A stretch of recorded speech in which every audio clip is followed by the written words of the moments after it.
December 18, 1944. Outside Krinkelt, Belgium. Oberleutnant Heinrich Müller pressed his eye against the commander's periscope of his Panther OSF. Scanning the snow-dusted ridgeline through the pre-dawn darkness. His tank, all 45 tons of sloped armor, and the deadly 75mm KWK 42 gun, idle with the deep rumble that marked Germany's most feared armored predator. Around him in the Ardennes forest, dozens more Panthers and Tiger IIs prepared for the opening moves of what the Führer promised would be Germany's greatest counteroffensive. Movement, 2 o'clock. His gunner, Unteroffizier Braun, reported quietly through the intercom. Müller adjusted his view. There, cresting the ridge in the growing light, came the unmistakable silhouette of an M4 Sherman. Then another. Then 5 more. The American tanks moved cautiously, their commanders visible in open hatches, breath steaming in the bitter cold. Müller felt his lips curl into something between a smile and a sneer. Shermans, he said, almost to himself. His crew knew that tone. They'd been fighting since Kursk, had seen the Americans in Normandy, and had learned to recognize easy prey. 7 of them. Braun, load armor piercing. We'll take the lead tank first, then work left to right. The Panther's loader slammed around into the breach with practiced efficiency. Müller watched the Shermans continue their advance, completely unaware that death watched them from the tree-line. He thought of the informal name German tankers had given the M4, Tommy Cooker. The Americans called them Ronsons, after the cigarette lighter. Lights first time, every time. Both names referenced the same fatal flaw. Shermans burned. Their gasoline engines and ammunition storage made them rolling funeral pyres when penetrated by German guns. Range, 800 meters, Braun called out. Müller watched the lead Sherman, probably a 75mm variant judging by the gun length. He'd studied the American tank thoroughly. Its frontal armor measured only 51mm at the hull, 76mm on the turret face. Impressive by 1942 standards. Laughable against his Panther's 80mm gun firing at nearly 1,000 meters per second. The Sherman's own 75mm gun couldn't penetrate his frontal armor beyond 500 meters, and even then only if the American gunner got lucky with angle and impact point. The numbers told a story of mismatch. The Panther weighed 45 tons to the Sherman's 33. Its sloped armor provided equivalent protection of 140mm at the glassy plate. Its engine, the temperamental but powerful Maybach HL-230, pushed 700 horsepower compared to the Sherman's 425. And that gun, that beautiful, long-barreled 75mm, could punch through any Allied tank from distances that rendered return fire impossible. On target, Braun said. Fire. The Panther rocked backward as the gun spoke. Müller watched the tracer arc across the distance in less than a second. The round struck the lead Sherman just below the turret ring. For a moment, nothing happened. Then the tank seemed to hiccup, flame licking from every hatch and viewport. The commander, who'd been standing in his cupola, became a torch. The Sherman rolled forward another 10 meters before stopping, now burning with the characteristic fury that had earned it those grim nicknames.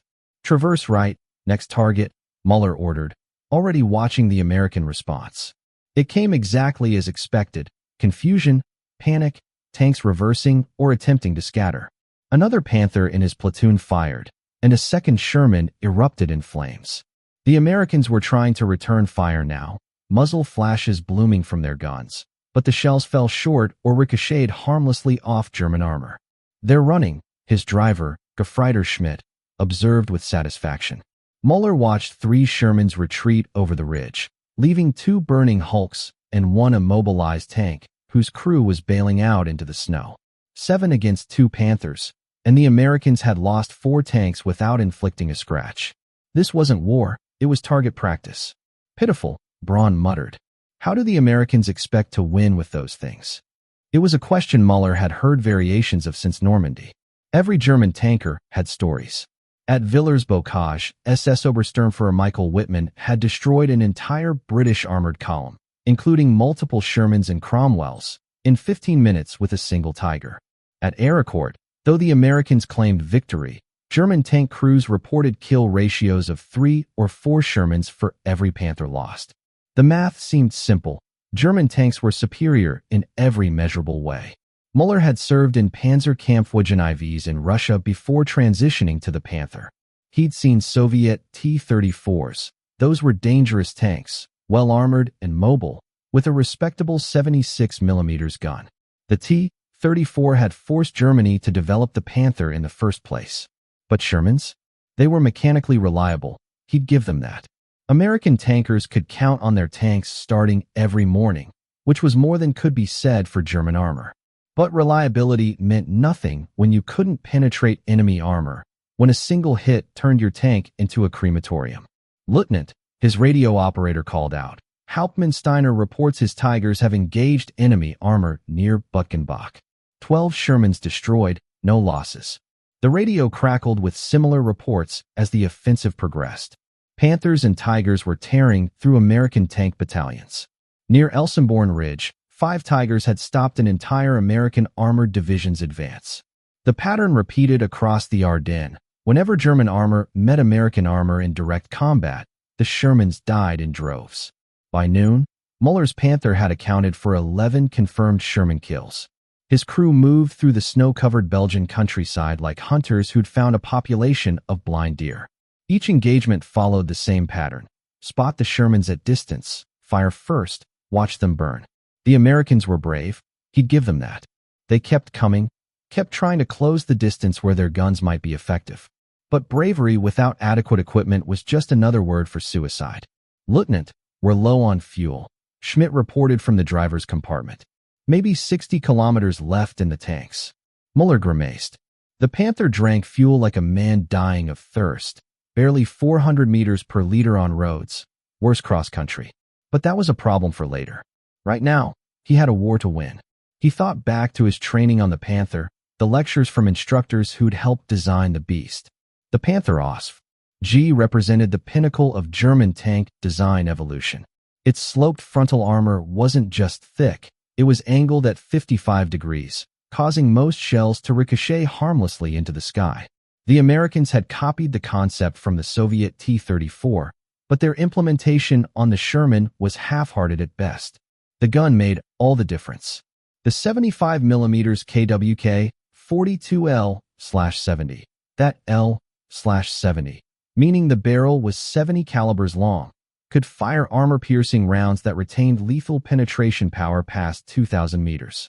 Müller had seen his gun punch through the frontal armor of a Churchill tank at 1,500 meters during training exercises. The Sherman's frontal armor might as well have been paper. "Contact, 11 o'clock, 300 meters, Braun called urgently. Müller swung his periscope left and felt his stomach tighten. A Sherman had somehow gotten close, emerging from behind a stone farmhouse. But this wasn't a standard 75mm model. The gun barrel was longer, the muzzle brake distinctive. A 76mm Sherman, the Americans' answer to the Panther. "Fire," Müller barked. The Sherman fired first. The impact against the Panther's frontal armor sounded like a giant hammer striking an anvil. Inside, the crew felt the shock through their feet and bones. Müller's vision blurred for a second, but when it cleared, he saw no penetration, no flame, no breach. The 76mm round had failed to pierce their armor. Braun's return shot hit the Sherman's turret.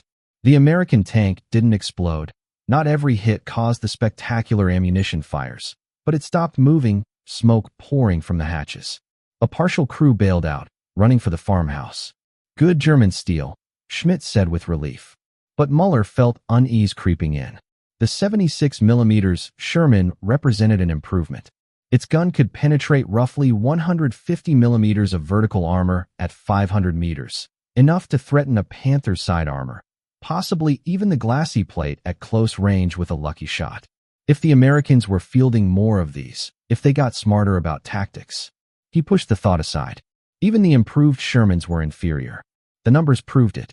A Tiger Eye's 88mm gun could penetrate 165 millimeters of armor at 1,000 meters. A Tiger II, the Königstiger, boasted frontal armor exceeding 180 millimeters and a gun that could kill any Allied tank from 2 kilometers away. Just last week, Müller had witnessed a single Tiger II destroy 9 Shermans in a roadside ambush near Bastogne. The American tanks had frantically tried to flank, to find the Tiger's weaker side armor, But the German commander simply rotated his turret and picked them off one by one. The reports from other fronts told the same story. In Italy, a single Tiger, named Tiger 131 before its capture, had shrugged off dozens of Sherman rounds during one engagement. In Normandy, Hauptsturmführer Tiger had become a legend after destroying 27 Allied tanks in a single day. The technical superiority was undeniable, measurable, proven in blood and burning metal. By mid-afternoon, Müller's company had pushed 10 kilometers into American lines. Behind them lay the smoldering wrecks of 37 Sherman tanks. The offensive was succeeding beyond initial projections. German radio operators intercepted American communications, panic calls for reinforcements, reports of entire tank platoons annihilated, officers requesting permission to withdraw. "They're breaking," Hauptmann-Steiner's voice came over the radio. "We've cut through their armor like it's training cardboard. If we keep this pace, we'll reach the Meuse River by Christmas." Müller allowed himself a moment of satisfaction. Perhaps this offensive would work. Perhaps the Americans would sue for peace once they realized their industrial might meant nothing when it produced inferior weapons. 1,000 Shermans couldn't defeat 100 Panthers if those Shermans couldn't penetrate Panther armor. But as twilight approached and his company prepared to lager for the night, Müller noticed something that troubled him. On the road behind them, they'd passed dozens of destroyed Shermans. But ahead, through his binoculars, he could see more American tanks moving into position. New ones. Fresh ones. Where were they all coming from? "Schmidt, how many Shermans have we destroyed today?" he asked. 11 confirmed for us, Lieutenant." The company claimed 43 total. "And yesterday?" 37. "The day before?" 28. Müller did the math in his head. Over 3 days, his company had destroyed more than 100 American tanks. Yet the Americans kept coming in undiminished numbers. It was as if each destroyed Sherman was instantly replaced by 2 more. How large were their reserves? "Probably pulling everything from Britain," Braun suggested when Müller voiced the question. "They must be emptying their depots." That made sense. It had to make sense. Because the alternative, that America could sustain these losses indefinitely, that their factories could replace 100 tanks as casually as a quartermaster replaced 100 mess kits, was unthinkable. As darkness fell, Müller's crew performed maintenance on their Panther. The final drive seals were leaking again, a chronic problem with the design. The engine needed an oil change, overdue by 200 kilometers, but oil was scarce. The gun's recoil mechanism showed signs of stress. These were minor issues, manageable, but they added up. A Panther required skilled mechanics and constant attention. Still, it was worth it for the combat superiority. Müller settled into his sleeping role beneath the tank's hull, listening to American artillery thunder in the distance. Tomorrow they'd advance again. Tomorrow they'd kill more Shermans. The technical superiority of German armor would carry the day. It had to, because if it didn't, if somehow quantity could triumph over quality, then everything Müller had believed about modern armored warfare was wrong. December 22, 1944.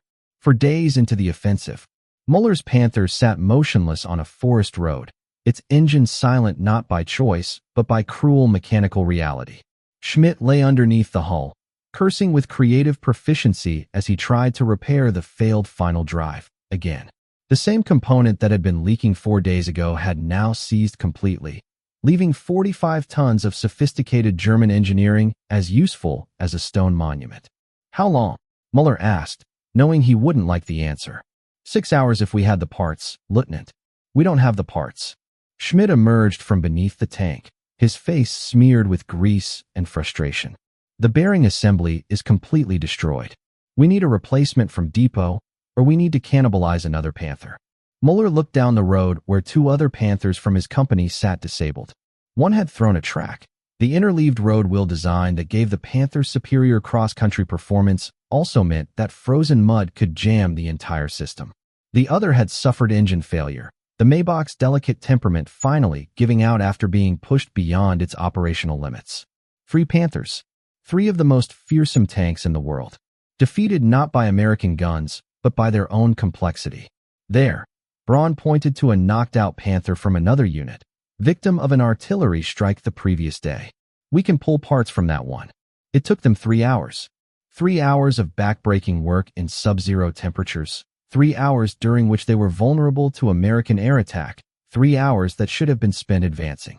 When they finally got the Panther operational again, Müller checked his fuel gauge and felt his stomach sink. Less than a quarter tank remained, barely enough for 30 kilometers of road march.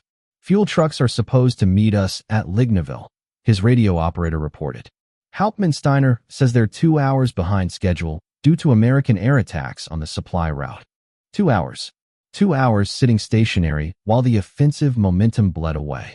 Müller watched a column of infantry march past, their faces hollow with cold and exhaustion. Many were teenage boys, 16, 17 years old, pressed into service as Germany scraped the bottom of its manpower reserves. They looked at the Panther with something like reverence. These boys who'd been told that German technical superiority would win the war. Müller climbed back into his tank and checked the ammunition count. 18 armor-piercing rounds remaining, down from the standard 82 they'd started with. They'd fired 64 times in 4 days and destroyed 73 American tanks. Some targets required multiple hits. Others were shared kills with other Panthers. A remarkable kill ratio by any measure. But those rounds couldn't be replaced here, in the field. They required factory production, specialized components, quality control that took time Germany no longer had. When the fuel trucks finally arrived, Müller learned they'd lost 3 tankers to American fighter bombers. The remaining trucks carried barely half their intended loads. His Panther received 300 liters instead of the 800 it needed for full operational range. Every tank in the company faced the same shortage. "Make it last," the supply sergeant said grimly. "Next resupply isn't scheduled for 3 days." 3 days. The Panther consumed fuel at a staggering rate, nearly 200 liters per 100 kilometers under combat conditions.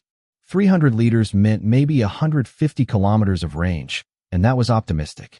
Meanwhile, the Americans were falling back to prepared positions, forcing German armor to pursue cross-country, where fuel consumption doubled.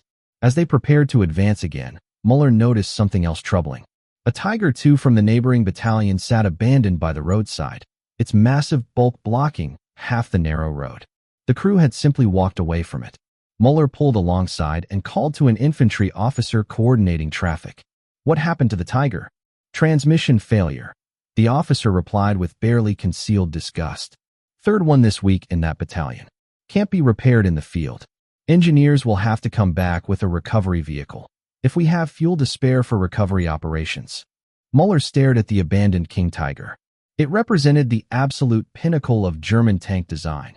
Frontal armor that no Allied gun could penetrate, an 88mm gun that could kill anything on Earth, 70 tons of Krupp steel, and German engineering excellence. And it sat there useless, betrayed by an overstressed transmission that had been a known weakness since the design phase. The Americans didn't build tanks like the King Tiger. They couldn't. Their factories lacked the precision machinery, their engineers lacked the sophistication. But American tanks started every morning. American tanks didn't need 6 hours of maintenance for every hour of combat. American tanks could be repaired by ordinary mechanics with ordinary tools. By late afternoon, Müller's company had advanced only 8 kilometers, compared to 20 kilometers the first day. Not because of American resistance, but because they'd lost more tanks to mechanical failure than to enemy fire. His battalion started the offensive with 42 Panthers. 29 remained operational. Of the 13 lost, 8 had been abandoned due to mechanical breakdowns or lack of fuel. "Lieutenant," radio message from division headquarters, his operator called. "All units are to consolidate and prepare for renewed offensive tomorrow. They're promising fuel and ammunition resupply tonight." Promises. Müller had heard many promises since 1939. He'd been promised air superiority over France and watched the Luftwaffe wither. He'd been promised victory in Russia and watched hundreds of thousands freeze to death outside Moscow. He'd been promised wonder weapons that would turn the tide, and seen precious resources wasted on experimental projects while frontline units went without basics. That evening, as his crew huddled around a small fire, Braun voiced what they were all thinking. "Lieutenant, have you noticed we're seeing the same American unit markings? That Sherman we killed this morning. It had the same divisional insignia as ones we destroyed 3 days ago." Müller had noticed. The Americans weren't just replacing their losses. They were replacing them fast enough to keep the same units in the line. How is that possible? Even if their factories worked around the clock, even if they had unlimited resources, the logistics of shipping replacement tanks from America to Europe should take weeks. They must have huge reserves staged in rear areas, Schmidt suggested. Probably been stockpiling for months. But that didn't fully explain it. Müller had captured American supply documents during the fighting in Normandy. He'd seen the requisition forms, the inventory lists. The Americans tracked everything with obsessive detail, and their supply chains moved with mechanical efficiency that German logistics officers could only dream of. When an American tank battalion lost tanks, replacement vehicles arrived within days, sometimes within hours, complete with trained crews, full ammunition loads, and topped-off fuel tanks. German replacement tanks came when they came, sometimes weeks late, often without proper spare parts, occasionally with green crews who'd never seen combat. The Panther next to Müller's had been waiting 6 weeks for a replacement transmission. The crew kept it running through mechanical improvisation and prayer. A runner arrived with dispatches from division. The promised fuel resupply had been delayed. American air attacks had destroyed 2 fuel columns. The ammunition trucks were stuck in traffic behind disabled vehicles.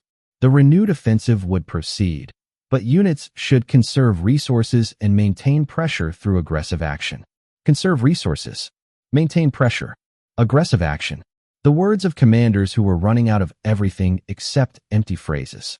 Müller looked at his Panther, at its thick armor and powerful gun, at the engineering excellence that made it superior to any American tank in direct combat. But that superiority meant nothing if the tank couldn't move, couldn't shoot, couldn't be repaired when it inevitably broke down under the stress of combat operations. For the first time since the offensive began, Müller felt a cold certainty settle in his chest. They were winning every battle and losing the war. Each destroyed Sherman was replaced. Each disabled Panther was permanent. The Americans could afford to trade 3 Shermans for 1 Panther, because they had 6 Shermans waiting to replace the 3 lost, while Germany had 0 Panthers waiting to replace the 1. January 3, 1945. Wiltz, Luxembourg.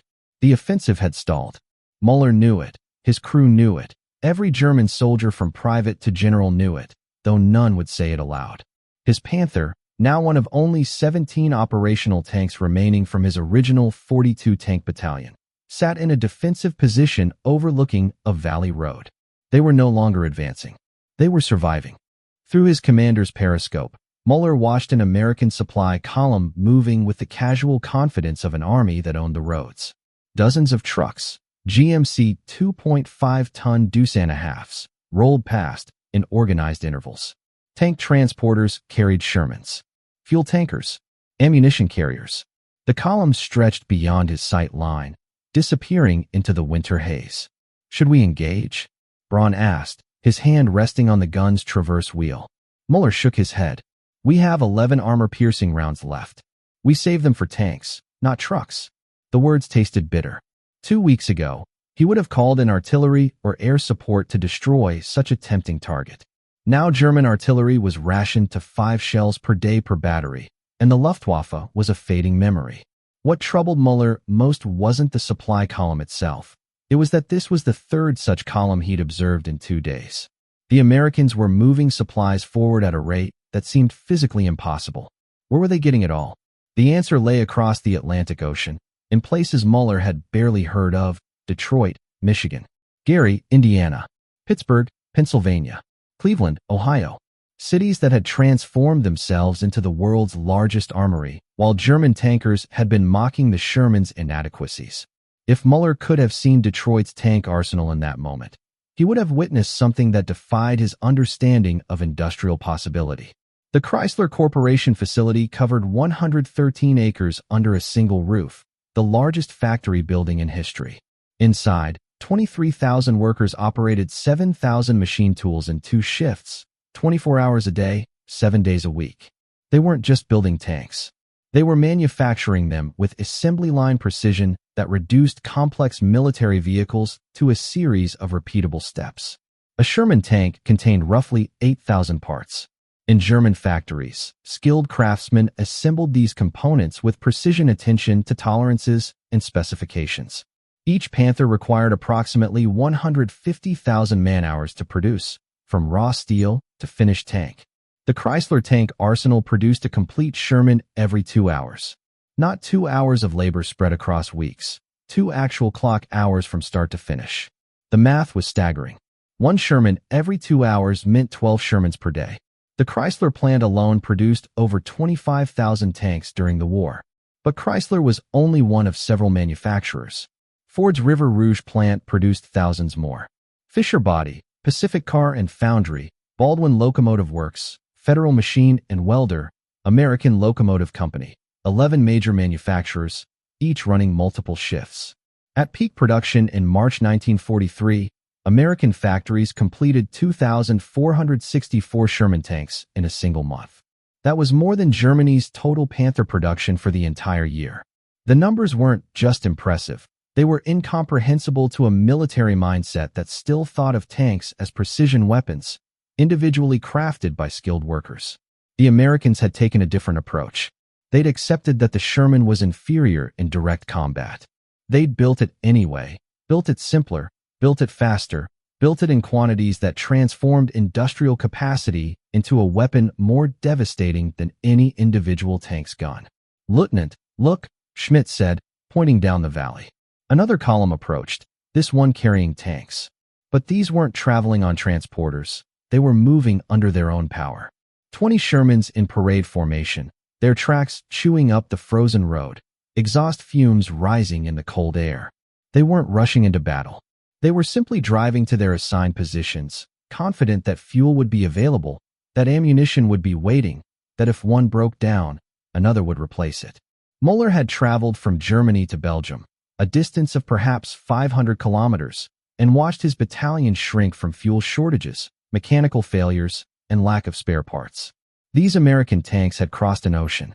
They'd been built in Detroit or Cleveland, loaded onto trains, transported to eastern seaports, loaded onto Liberty ships, sailed through U-boat-infested waters, unloaded in Britain or France, driven to forward depots, maintained, fueled, crewed, and sent into combat. All with a logistical efficiency that moved thousands of tons of war material as routinely as a German housewife moved groceries from market to kitchen. Behind those 20 Shermans were 20 more. And behind those, 20 more. In depots across Britain and France, thousands of replacement Shermans sat ready. Every destroyed tank was just an accounting entry, quickly balanced by another tank rolling off an assembly line in a city whose factories never stopped, never slowed, never ran out of steel or rubber or components. "They're not even trying to hide," Braun observed with confusion. "They know we're here. They must have spotted us." They had spotted the Panther. American reconnaissance aircraft had likely noted its position hours ago. But the column continued anyway because the Americans had done their own math. 1 Panther with 11 rounds wasn't worth rerouting an entire supply operation. If the Panther attacked, American doctrine called for the column to scatter, radio for support, and within 30 minutes, artillery, tank destroyers, and fighter bombers would reduce that Panther to smoking wreckage. The Americans could afford that exchange. Germany could not. Müller thought about the intelligence briefings he'd attended before the offensive. German intelligence estimated the Americans had approximately 1,500 tanks in the European theater. Those estimates were now clearly wrong, catastrophically wrong. The Americans had already lost more than 1,500 tanks in the Ardennes alone, yet their armored strength appeared undiminished. What Müller didn't know, couldn't know, was that by January 1945, over 49,500 Sherman tanks had been produced. Of those, roughly 15,000 were in the European theater or en route. Another 5,000 served in the Pacific. Thousands more sat in training facilities, maintenance depots, and reserve stockpiles. The Americans had built enough Shermans to lose 10 for every German tank destroyed and still maintain numerical superiority. Germany had produced approximately 6,000 Panthers total. About 2,000 remained operational on all fronts, Eastern, Western, and Italian. Tigers and King Tigers numbered in the hundreds, not thousands. Each one represented months of specialized labor, irreplaceable expertise, resources that couldn't be spared from elsewhere. That evening, Müller's company received orders to withdraw 15 kilometers to new defensive positions. Not a tactical repositioning, a retreat. The word wasn't used officially, but everyone understood what it meant. The Great Offensive had failed. Now came the grinding defensive warfare that would characterize Germany's final months. January 15, 1945. Near St. Vith, Belgium. The morning brought fog so thick Müller could barely see 50 meters. Perfect weather for defense. American fighter bombers couldn't fly in this soup. But the fog also meant he heard the Shermans before he saw them. The distinctive sound of their engines, 9-cylinder Continental radials, reliable as sunrise, came from multiple directions.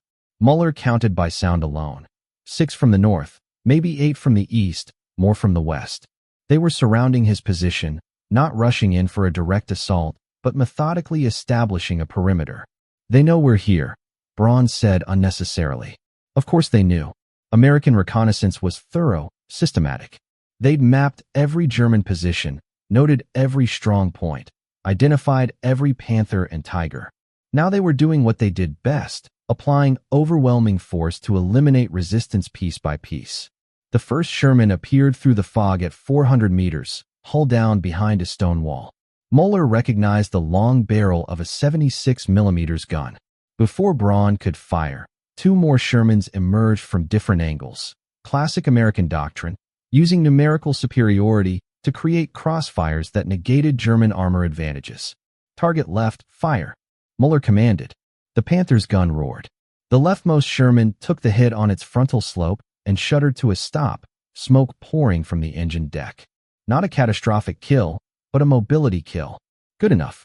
But before Braun could reload, all 3 remaining Shermans fired simultaneously. One round ricocheted off the Panther's mantlet with a sound like God's anvil.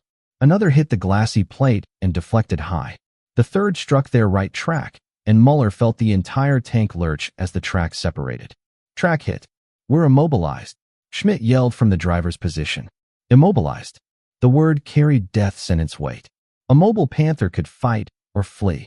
An immobilized Panther was a stationary target for every American gun in range. Traverse right. Engaged at 76. Müller barked. Braun fired. Another Sherman died, its turret blown half off the hull ring. But now 4 more appeared through the fog, and these were different. Smaller, lower profiles, and moving fast. M18 Hellcat tank destroyers, mounting the same 76mm gun, but on a lighter, faster chassis. They split up, racing to flank positions where even the Panther's sloped armor couldn't save it. Left side, 2 Hellcats, 300 meters, the radio operator screamed. Müller knew they had seconds. The Hellcat's guns could penetrate his side armor at this range. Braun was already traversing, but they couldn't turn fast enough to engage multiple targets from multiple angles. "Abandon tank," Müller ordered. "Out, out, out." His crew didn't hesitate. They'd drilled this maneuver 100 times. Schmidt and the radio operator dropped through the floor hatches. Braun and the loader went up through the turret. Müller followed, grabbing the machine gun and a satchel of ammunition as he went. He hit the ground just as a 76mm round penetrated the Panther's side armor with a distinctive cracking sound. Then another. The tank didn't explode. The ammunition was stored low in the hull, protected, but smoke began pouring from every opening. His Panther, which had killed 91 American tanks in 6 weeks of combat, was done. Müller and his crew ran for a nearby tree line. Machine gun fire from the Shermans kicking up snow around their boots. They made it to cover and kept running, joining a stream of German infantry also falling back. Behind them, the Shermans didn't pursue. They didn't need to. They'd eliminated the Panther, which had been their objective. American doctrine didn't call for heroic charges or reckless pursuits, just methodical, systematic destruction of German combat power. Over the next week, Müller watched the American method play out repeatedly. They never sent a tank alone, never attacked without artillery preparation, never engaged without air support once the weather cleared. And most importantly, they never seemed to run out of tanks. His battalion was reassigned to defend a crossroads near Hufeleis. Müller, now without a tank, served as a forward observer for the remaining Panthers. On January 18th, he watched an American attack develop with textbook precision. First came the artillery, 30 minutes of systematic bombardment that forced German infantry into their bunkers. Then came fighter bombers, P-47 Thunderbolts that dove through anti-aircraft fire to rocket any visible German armor. Only after artillery and air had suppressed defenses did the Shermans advance, but not in a mass charge. They moved in coordinated teams, 2 or 3 Shermans advancing while others provided covering fire, leapfrogging forward in bounds that limited exposure. The defending Panthers destroyed 8 Shermans that day, but 23 more reached their objectives. The Panthers ran out of ammunition or were forced to retreat before German positions were overrun. And the next day, the destroyed Shermans had been replaced. Müller watched recovery crews tow them away with the same casual efficiency they'd shown supplying forward units. Damaged tanks went to repair depots. Destroyed hulks were stripped for parts. Crews from destroyed tanks received new Shermans within 48 hours. German losses were permanent. When a Panther fell, that was one fewer Panther in the entire German army. Replacement tanks came in dribs and drabs. 3 here, 5 there. Never enough to restore units to full strength. Experienced crews were even harder to replace. Müller's battalion, which had started the offensive with 42 tanks and 210 trained tankers, now fielded 9 operational tanks crewed by a mix of veterans and teenagers who'd received 6 weeks of training instead of the standard 6 months. "It's like trying to empty the ocean with a bucket," Braun said one evening as they watched another American supply column roll past unmolested. "We kill 10, 20 comes. We knock out a dozen, 30 appears. Where the hell are they all coming from?" Müller didn't answer, but he finally understood. The Shermans weren't coming from warehouses or depots. They were coming from factories that never stopped. Every day, American assembly lines produced another 100 tanks. Every week, convoys brought another 1,000 tons of ammunition, fuel, spare parts. Every month, the American economy converted another $1 billion of industrial capacity into instruments of war. Germany's economy was collapsing. Factories were being bombed into rubble. Oil refineries in Ploiești were gone. Fuel production had dropped to trickles. The Ruhr industrial region was under constant air attack. Skilled workers were being drafted as the manpower crisis deepened. Transportation networks were shattered, making it difficult to move the reduced production that did exist. February 8, 1945, west of the Rhine River. Müller had been reassigned to a newly arrived Panther OSF. One of the last to roll out of German factories before Allied bombing reduced production to a near standstill.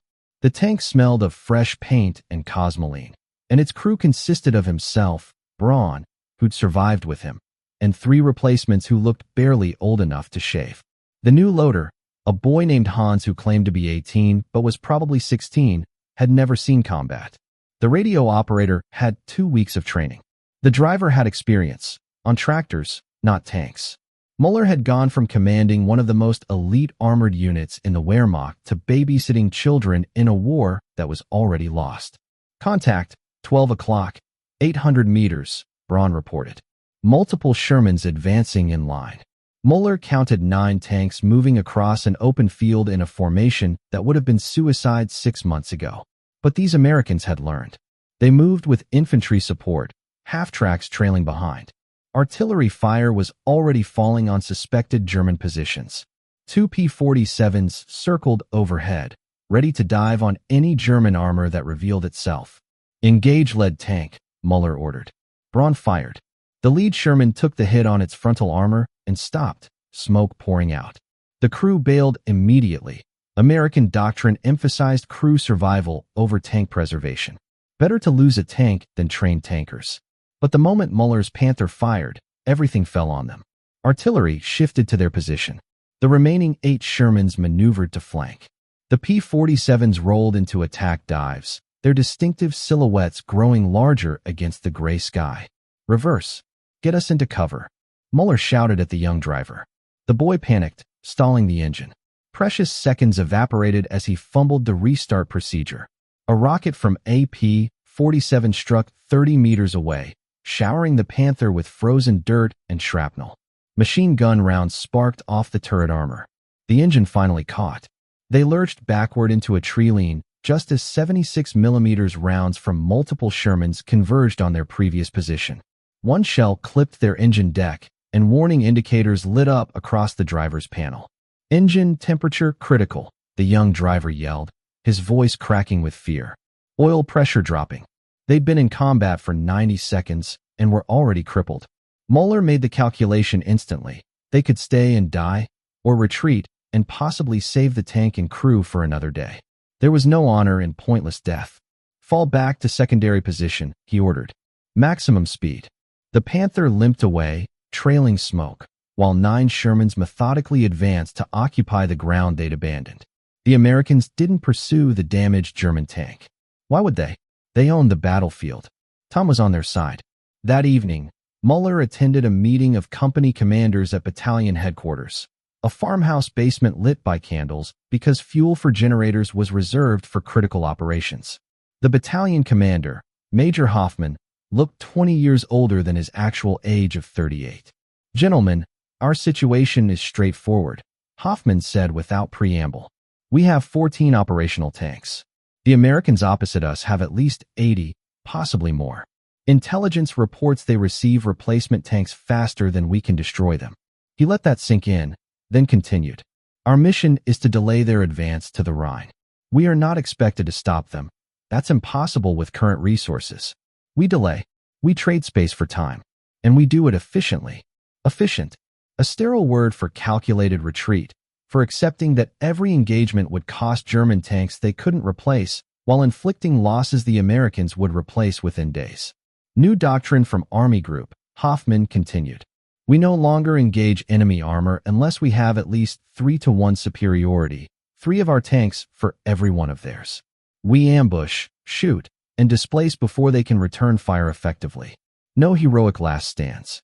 No defending positions to the last tank." Müller understood the mathematics. A Panther could kill 3 or 4 Shermans in ideal conditions, from ambush, with good visibility, at range where German guns were effective and American guns were not. But ideal conditions rarely existed. Most combat happened at ranges where Sherman guns could penetrate Panther side armor. Most engagements involved air support and artillery that negated German armor advantages. And most importantly, the Americans had learned to avoid fair fights. "Question, Herr Major," a young lieutenant asked. "If we're only engaging with 3-to-1 superiority, and they have 80 tanks while we have 14, when do we ever engage?" Hoffman's expression answered the question before his words did. "Exactly, Lieutenant. We're not here to win battles. We're here to make them pay for every kilometer while the fatherland prepares other defenses." Other defenses? Müller knew what that meant. Nothing. There were no secret wonder weapons coming. No miraculous counteroffensive. No diplomatic solution. Just desperate old men in Berlin issuing increasingly delusional orders while the Reich burned. Over the next 3 weeks, Müller's company fought a dozen engagements. They destroyed 37 American tanks, a respectable tally by any measure. But those 37 destroyed Shermans were replaced within a week. Meanwhile, Müller's company's strength dropped from 14 tanks to 6. 3 lost to combat, 5 to mechanical failures that couldn't be repaired without parts that didn't exist. The American method was grinding and inexorable. They advanced with overwhelming force, accepted casualties that would have broken a German unit, and kept coming because the casualties didn't matter. For every American tank destroyed, 2 more appeared. For every American tanker killed, 3 fresh crews arrived from training centers in Texas or California or North Carolina. Müller captured an American tanker in late February, a sergeant from Ohio whose Sherman had thrown a track during an advance. The man seemed almost embarrassed to be captured, as if mechanical failure was more shameful than combat defeat. "How many tanks does your division have?" Müller asked during the initial interrogation. The sergeant shrugged. "Hell if I know. We started with maybe 200. Lost about 60 since December. Still got over 200. That's impossible. You can't have more tanks than you started with after losing 60. Replacements, Jerry. They show up every week like clockwork. Sometimes they bring so many the motor pool doesn't have space. We got Shermans parked in every barn from here to Paris." Müller dismissed this as exaggeration or psychological warfare. But 2 days later, his company observed an American tank depot during a reconnaissance patrol. Through binoculars, he counted over 100 Shermans in various stages of maintenance and preparation. This was just one depot, supporting one core sector. How many such depots existed across the entire front? The captured sergeant had mentioned something else during interrogation, something that stuck with Müller. "You guys build good tanks, no question. That Panther is a hell of a machine. But we build enough tanks. And enough beats good when you got the numbers we got. The American captain gestured to his men, who began searching Müller and his crew professionally, but without hostility. MPs arrived in a truck to process the prisoners. As they waited, Müller watched more Shermans roll past, an endless procession that seemed to have no beginning and no end. How many? Müller asked quietly. How many tanks did you build? The captain glanced at him. Shermans? I heard somewhere north of 50,000. Could be more by now. 50,000. The number was incomprehensible. Germany had produced 6,000 Panthers total and considered that a major industrial achievement. The Americans had built 50,000 of a single tank model, plus thousands of other variants, tank destroyers, and specialized vehicles. We mocked your Shermans, Müller said, almost to himself. Called them Ronsons. Tommy Cookers. Easy kills. Yeah, I know, the captain replied. And you were right. Tank for tank, the Panther's better. But we didn't need better tanks, Lieutenant. We needed enough tanks. And America? America's got enough of everything. As MPs loaded Müller and his crew onto a truck, he took one last look at his Panther. An American recovery crew was already approaching with a tank transporter. They'd haul it back to some depot, study it, strip it for intelligence, maybe put it in a museum someday as a curiosity. A relic of an army that had built magnificent weapons but lost the war of factories. The truck drove past the Rhine, crossed the pontoon bridge swaying under the weight of endless traffic, and headed west toward prisoner processing centers. Along every kilometer of road, Müller saw what the American captain had tried to explain. Not just tanks, but everything. Mountains of supply crates. Fuel dumps that stretched for acres. Ammunition stockpiles that could sustain armies for months. Field hospitals with more medical equipment than most German cities. Repair depots where damaged Shermans were being rebuilt on improvised assembly lines. This wasn't just military logistics. This was American industrial might turned into a weapon more devastating than any gun or bomb. Every factory in Detroit, every steel mill in Pittsburgh, every oil refinery in Texas had become part of a war machine that could absorb catastrophic losses and emerge stronger. In the back of the truck, young Hans asked the question they were all thinking. Sir, how did we ever think we could win? Müller closed his eyes. Because they believed in quality over quantity. Because they'd trusted in German engineering excellence. Because they'd mocked the Sherman as inferior without understanding that in modern industrial warfare, superiority came not from individual excellence, but from mass production, logistical efficiency, and the ability to sustain losses that would cripple any other nation. The Panthers and Tigers had been magnificent tanks, the best in the world, arguably. But magnificence didn't win wars when the enemy could field 10 adequate tanks for every magnificent one. 50,000 Shermans had rolled across Europe, and German tank crews had destroyed thousands of them. But there were always more. Always replacements. Always another Sherman cresting the ridge, another column on the road, another factory in America completing another dozen tanks while German production withered. We couldn't, Müller finally answered. We just didn't know it yet.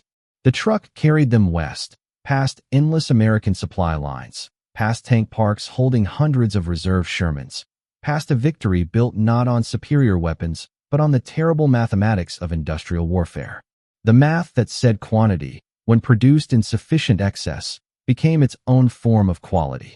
The math that said reliability and numbers could defeat sophistication and skill. The math that America had mastered while German tankers were still mocking the Sherman as a tin can. 50,000 tin cans had won the war.